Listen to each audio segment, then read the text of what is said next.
The ugly reality of the narcissist, why metaphors are necessary, the depiction of narcissists as ghouls, beasts, demons, vampires, and creatures, seems like the rantings of bitter people trying to get even. The unbelievable and unimaginable accounts and descriptions of cruelty seem to the outside observer to be nothing more than the over-embellished or made-up character assassination of the jilted lover or a disobedient child wanting to get back at parents who genuinely loved their child, but the child prefers to see the parents as demons. Those people are fortunate enough to never have had intimate and close contact with a narc, and honestly, for their own sakes I hope they never have a narc in their lives, and I totally understand their judgment on narc abuse victims. So why such a harsh depiction and description of the narc? Are the narc abuse victims bitter people trying to get even?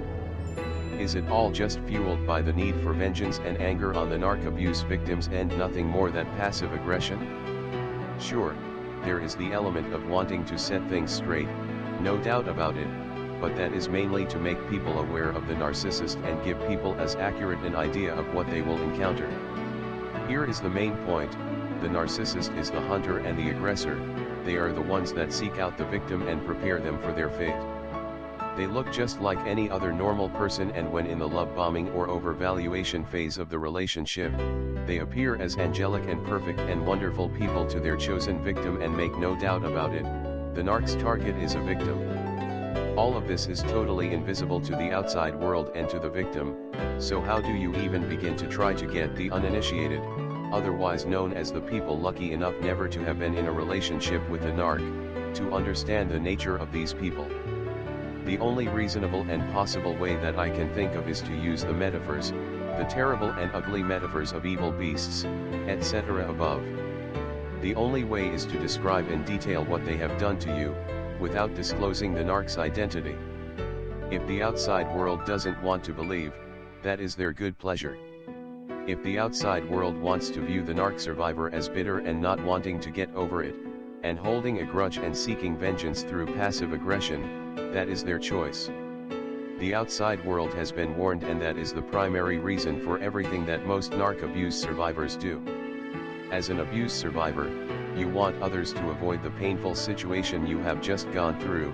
You want to do for others what you wish someone would have done for you. I thought I knew just about everything there was to know about the human race. I was well studied in relationships, psychology, and human nature. If someone would have told me about covert, not overt narcissism 4 years ago, I would have considered it crazy. I would have not been able to understand, and I would frankly not believe these people exist, and would certainly not be wasting precious time trying to understand these complicated, broken, warped people. Let's pull off the gloves. Narcissists are evil, bad people, pure and simple. But at least I would have been warned, and maybe, even though I wasn't really taking the crazy narc abuse victim 100% seriously, after all the victim must be exaggerating, since there are two sides to every story. In any disagreement between two people, both partners are equally to blame, and both parties have legitimate grievances, don't they? No, not the case with the narcissist, and I hate to inform you there is very little exaggeration going on with these accounts. So go ahead and judge. I would have.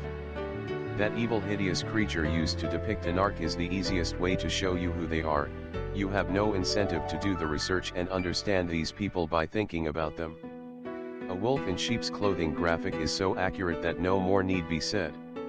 A demon, a blood-sucking creature, a vampire, the list goes on, all give insight into the narc. They aren't being posted for spite. Describing the narcissist as having a mind that is like a sewer and dwelling in a sewer is so harsh and a very disagreeable thought and sight. In my case, I know of no other way to depict what I observed.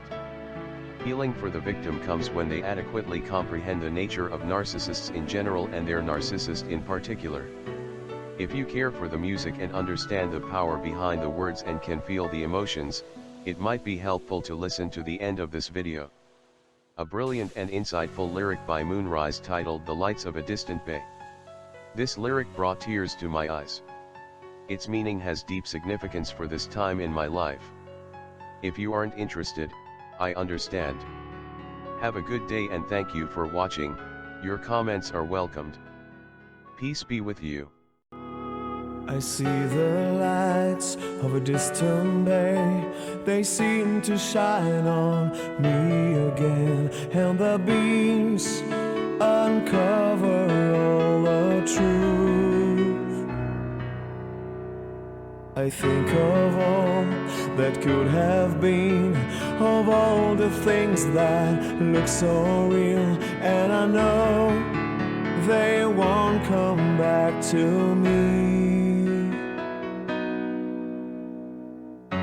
Just like a child, I try to hide my true desire, my state of mind. All my life was like a run, and now I'm here with just one plan. I want to find myself again, see the mystery of fate.